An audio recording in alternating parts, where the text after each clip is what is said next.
They see my disability, I see my ability.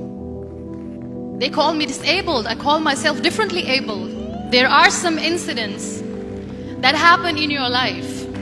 Those incidents break you, deform you, but they mold you into the best version of you. And the same thing happened to me. I was 18 years old when I got married. My father wanted me to get married.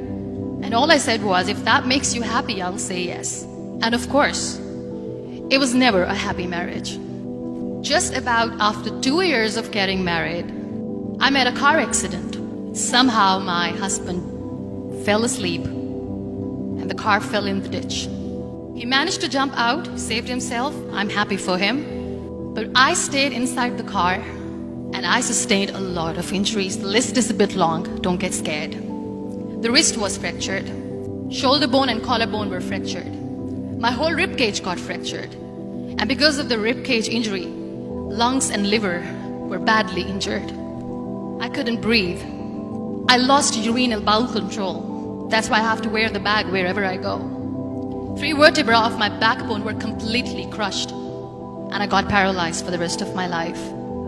I finally ended up in a hospital where I stayed for 2.5 months. I underwent multiple surgeries. One day, doctor came to me and he said, well, I heard that you wanted to be an artist, but you ended up being a housewife. I have a bad news for you.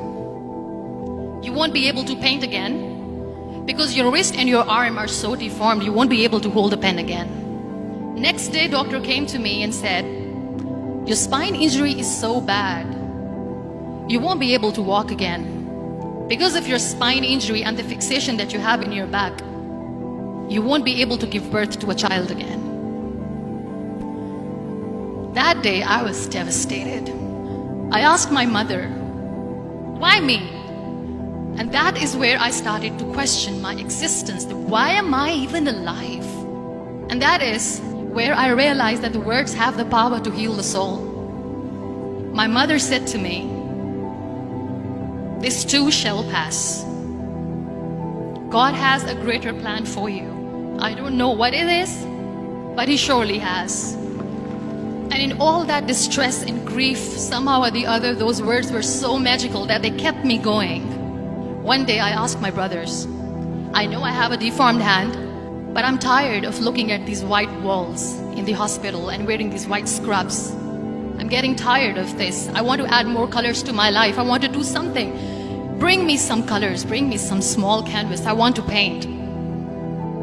So the very first painting I made was on my deathbed, where I painted for the very first time. It was not just an art piece or just my passion. It was my therapy. And then I was discharged and I went back home. And I went back home and I realized that I have developed a lot of pressure ulcers on my back and on my hip bone. I was unable to sit. There were a lot of infections in my body, a lot of allergies. So doctors wanted me to lie down on the bed straight for not 6 months, for not 1 year, for 2 years. I was bedridden, confined in that one room, looking outside the window, listening to the birds chirping, and thinking maybe there will be a time when we'll be going out with the family and enjoying the nature. That was the time where I realized how lucky people are. That is the time where I realized that the day I'm going to sit, I'm going to share this pain with everyone to make them realize how blessed they are, and they don't even consider them lucky. That day I decided that I'm going to fight my fears. We all have fears. Fear of unknown, fear of losing people, fear of losing health, money. We want to excel in career, we want to become famous, we want to get money. We are scared all the time. So I wrote down one by one all those fears. And I decided that I'm going to overcome these fears one at a time. You know what was my biggest fear? Divorce. I was trying to cling on to this person who didn't want me anymore, but I said no. I have to make it work. But the day I decided that this is nothing but my fear, I liberated myself by setting him free. And I made myself emotionally so strong that the day I got the news that he's getting married, I sent him a text that I'm so happy for you and I wish you all the best. And he knows that I pray for him today. Number 2 was, I won't be able to be a mother again. And that was quite devastating for me. But then I realized there are so many children in the world, all they want is acceptance. So there is no point of crying, just go and adopt one. And that's what I did. People think that they will not be accepted by the people because we, in the world of perfect people, are imperfects. So I decided that instead of starting an NGO for disability awareness, which I know will not help anyone, I started to appear more in public. I started to paint. I decided that I'm going to join the national TV of Pakistan as an anchor person. And I've been doing a lot of shows for the last 3 years. I became the National Goodwill Ambassador for UN Women Pakistan, and now I speak for the rights of women, children. We talk about inclusion, diversity, gender equality, which is a must. Every time I go in public, I always smile.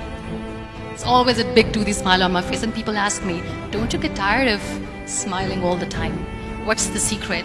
I always say one thing, that I have stopped worrying about the things that I have lost, the people that I have lost. Things and people who were meant to be with me are with me. And sometimes, somebody's absence makes you a better person. Cherish their absence. It's always a blessing in disguise.